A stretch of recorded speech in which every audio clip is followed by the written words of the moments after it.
समाज कल्याण विभाग भर्ती 2026। अगर आप भी एक शिक्षित बेरोजगार हैं, 8वीं 10वीं 12वीं पास है, सरकारी नौकरी चाहते हैं तो आज आपने बिल्कुल ही सही वीडियो पर क्लिक किया है। आज की इस वीडियो में बात करेंगे समाज कल्याण विभाग की नई भर्ती के बारे में, जिसमें आपका कोई परीक्षा नहीं होगा और इसमें 8वीं 10वीं 12वीं पास, ग्रेजुएट पास महिला पुरुष दोनों ऑनलाइन आवेदन कर सकते हैं और ये भर्ती भारत के सभी राज्यों के लिए रहेगी। आप भी एक सरकारी नौकरी की तलाश में हैं तो आपके लिए समाज कल्याण विभाग की भर्ती बहुत ही महत्वपूर्ण है। आज की इस वीडियो में बात करेंगे कि इसमें आपका क्या क्या यहाँ पर एज लिमिट रखा गया है, कौन कौन से प्रकार के समाज कल्याण विभाग भर्ती में पोस्ट रहने वाले, मैं आपको सारी जानकारी इस भर्ती के आधिकारिक नोटिफिकेशन से देने वाला हूँ। अगर आप भी अपने गांव में नौकरी चाहते हैं और यहाँ पर जैसा कि 8वीं 10वीं 12वीं पास है, ग्रेजुएट पास है, अभी तक आपके पास सरकारी नौकरी नहीं है तो आज के इस वीडियो को ध्यान से देखना है। आगे मैं आपको इस वीडियो में बताऊंगा कि फॉर्म आपको ऑनलाइन अप्लाई कैसे करना होगा। इसमें महिला एवं पुरुष दोनों फॉर्म भर सकते हैं। ऑल इंडिया जॉब रहेगी। ये फॉर्म आपको कैसे भरना होगा आगे मैं बताने वाला हूँ। और पदों की बात करें तो 20,000 प्लस पोस्ट रहने वाले। एज लिमिट में महिलाओं को खास विशेष छूट मिलेगी। बाकी सामान्य के लिए 18 से 45 वर्ष के बीच में आयु सीमा रखी गई। तो सारी जानकारी इस भर्ती के आधिकारिक नोटिफिकेशन के माध्यम से आगे आपको बताने वाला हूं। इसीलिए आपसे गुजारिश रहेगी कि वीडियो ध्यान से देखें और चैनल पर पहली बार है तो सब्सक्राइब कर दीजिएगा। आगे हम ये भी जानेंगे कि यहाँ पर इस भर्ती का लास्ट डेट क्या है, क्या क्या डॉक्यूमेंट चाहिए और यहाँ पर छूट किनको कितनी मिलेगी। और समाज कल्याण विभाग की भर्ती में अलग अलग पोस्ट रहेंगे जिसमें शैक्षणिक योग्यता, एज लिमिट भी अलग अलग रखी गई है। सारी जानकारी आगे मैं आपको भर्ती के आधिकारिक नोटिफिकेशन से देने वाला हूँ। वीडियो ध्यान से देखिएगा। तो चलिए सीधे भर्ती के नोटिफिकेशन पर चलते।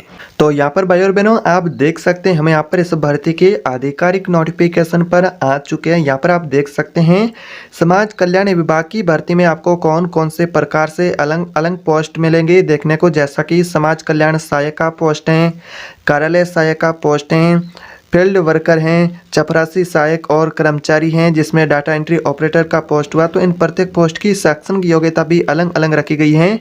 जैसा कि आप 8वीं पास है, 10वीं पास है, 12वीं पास है, ग्रेजुएट पास है तो आपके लिए शैक्षणिक योग्यता के अनुसार अलग अलग पोस्ट रखे गए। आगे मैं आपको प्रत्येक पोस्ट की शैक्षणिक योग्यता और एज लिमिट भी बताने वाला हूँ। इसीलिए आपसे गुजारिश रहेगी कि वीडियो बिल्कुल आपको ध्यान से देखना है। अगर आप भी शिक्षित बेरोजगार हैं, सरकारी नौकरी चाहते हैं समाज कल्याण विभाग के द्वारा, तो आपके लिए बहुत ही महत्वपूर्ण वीडियो रहेगी।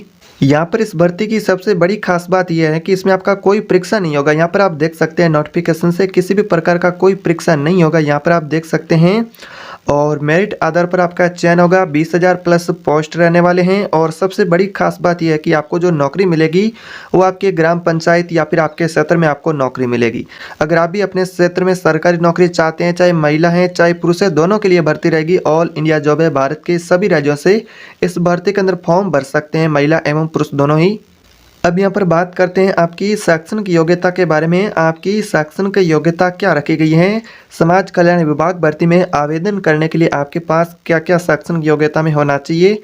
तो सबसे पहले अगर आप स्नातक पास है यानी कि ग्रेजुएट पास है तो भी फॉर्म भर सकते हैं। अगर 12वीं पास है तो भी फॉर्म भर सकते हैं। 10वीं पास है तो भी आपके लिए पोस्ट रहेंगे।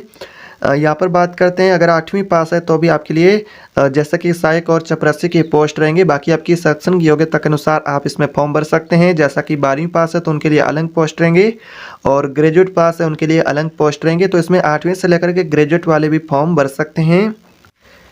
जैसा कि बात करते हैं एज लिमिट की, एज लिमिट में आपको क्या छूट मिलेगी, क्या एज लिमिट रखी गई। आयु सीमा यहाँ पर आप देख सकते हैं आपकी न्यूनतम आयु 18 वर्ष और अधिकतम आयु आपकी 45 वर्ष रखी गई है। सरकार के नियम अनुसार आयु सीमा में छूट मिलेगी, कितनी मिलेगी आगे वो भी बताने वाला हूँ। इसमें एप्लीकेशन यानी कि कहे तो आवेदक कौन कौन से यहाँ पर कैंडिडेट फॉर्म भर सकते हैं, तो पुरुष और महिला उम्मीदवार दोनों ही आवेदन फॉर्म भर सकते हैं। आवेदक भारत का नागरिक होना चाहिए, चाहे वो भारत के किसी भी राज्य से रहने वाला महिला हो चाहे पुरुष, दोनों ही आवेदन फॉर्म भर सकते हैं।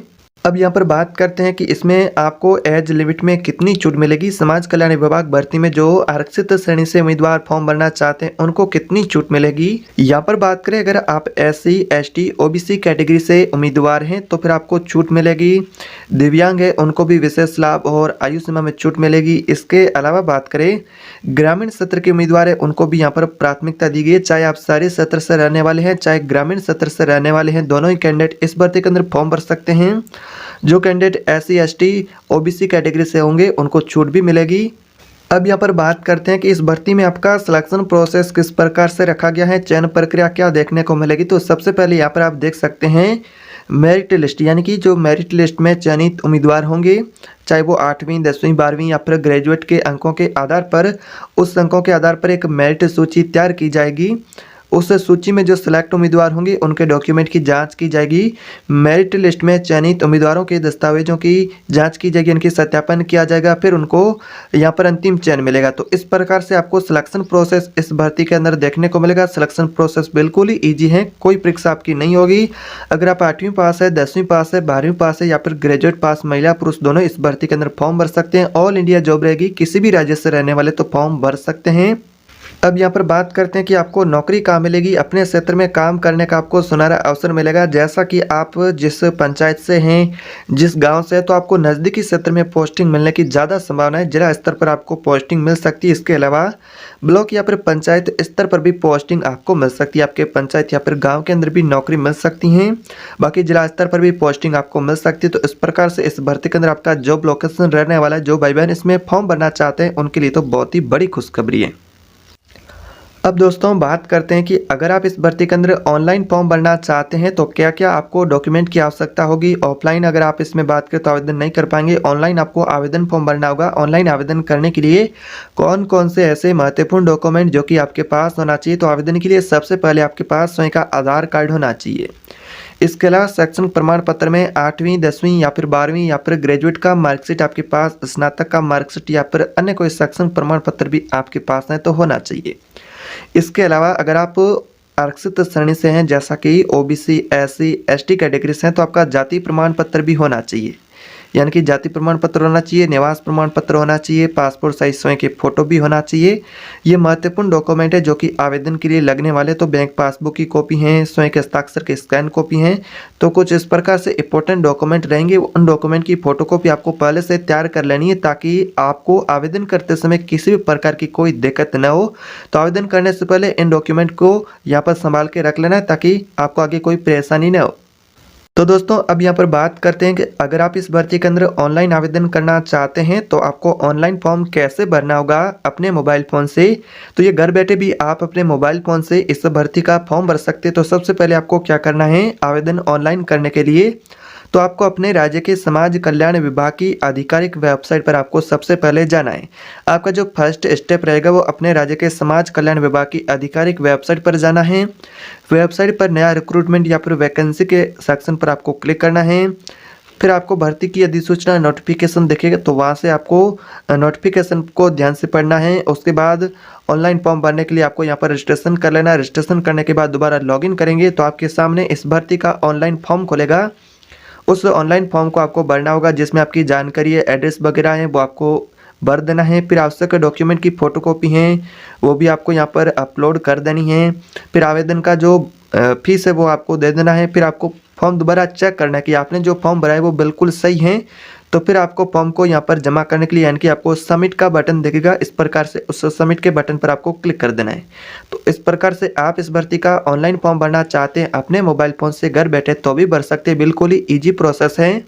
अगर आपको यह जानकारी और वीडियो उपयोगी लगे तो वीडियो को लाइक करना है, चैनल पर नहीं तो सब्सक्राइब करके चैनल से जुड़ जाना है, क्योंकि यहाँ पर आपको और भी गवर्नमेंट सरकार की नई नई भर्तियों से जुड़ी अपडेट होगी वो मिलती रहेगी।